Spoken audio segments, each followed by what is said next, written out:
Hi, I'm Scott. I design, build, and repair woodworking pieces. I'm opening up the doors to my shop to help you become a better woodworker.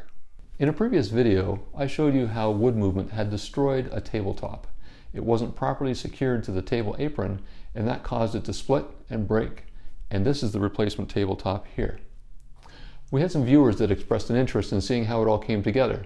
So I'll show you how to properly secure this tabletop as I built the finished product, and I'll put this together and you can see what it looks like.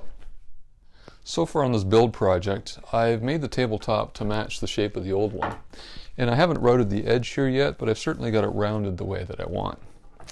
I've also gone through and made the table leaves, but I'm just in the process of sizing those. I've got the pins already in them. What I want to show you is how to secure a tabletop so that it'll allow wood movement. Here what I've done is I've secured the table at the center, and this part here is floating. And what that allows is in the summertime when it gets humid and the wood absorbs moisture and it expands, it's going to expand out this way and not cause any problems. And then in the heating season, when it gets dry and the humidity is out of the air, this tabletop is going to shrink back this way. So this way this tabletop can expand and contract as many times as it needs to without getting damaged like the previous one. I'm going to flip it over and show you how I've attached everything so you can see how you can build a top that floats and won't get damaged with seasonal wood movement. With the table turned upside down, you can now see what this apron looks like. It's a solid 1-inch piece of wood, bent 180 degrees from one end over to the other. Really a unique piece. So under here, I'm going to show you the various aspects of how I connect the top to these pieces.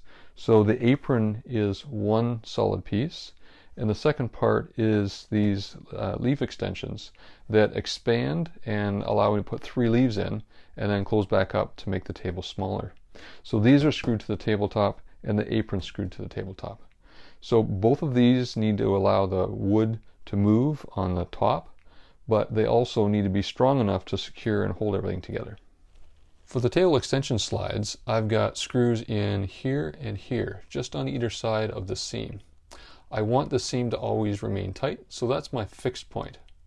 Out here, I want the wood movement to come this way, go back and forth. So I put in this bracket here, and I've got oval slots that these screws are in, and these screws are just tight enough to hold that joint, but still loose enough that they'll allow the wood to move back and forth. So that makes sure that the table isn't going to be impacted by these slides. Originally there were screws directly in here and here, and that was causing issues with expansion and contraction. On the apron, there is a screw right here, again making sure that that apron remains tight where I really want it to stay in place. And then the second spot it's attached here is with this bracket, and this is the original bracket that was on the table, and there's a screw in here. This bracket has the freedom to move back and forth as the wood moves in and out. So this is what's attaching the apron to the table and allowing it to remain flexible. On a project like this where I've got new wood that needs to match existing finishes, I use a professional wood finisher. That way I know I've got someone with decades of experience that can match both the color and the finish to pull off great results. I'll show those to you in just a minute, but before I do, I want to tell you about a bedroom remodel series I've got coming up. In this series, I'm replacing doors on a closet. I'm upgrading the door trim, the window trim, and the baseboards. I'm also building in a couple of dressers and some open shelving. So if you'd like to see those, click on the subscribe button and then click on the bell icon, and that will notify you when each of the next videos come out. Until next time, enjoy your time in the wood shop.